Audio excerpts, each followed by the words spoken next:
வணக்கம்.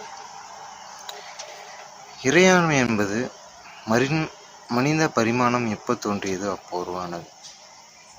நம் தெரிஞ்சோ தெரியாமலோ முன் ஒரு காலத்தில் நெருப்பை வழிபட்டோம். சிறிது காலம் நம்மளுக்கு விவரம் தெரிந்த பிறகு பஞ்சபூதங்களை வழிபட்டோம்.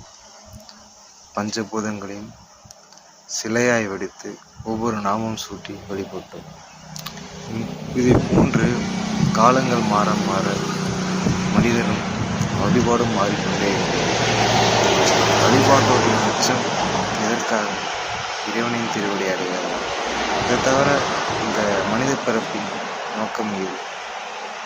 மனித பிறப்பின் நோக்கமே இறைவனின் திருவடி அடைவதை தவிர எதுவும் இல்லை.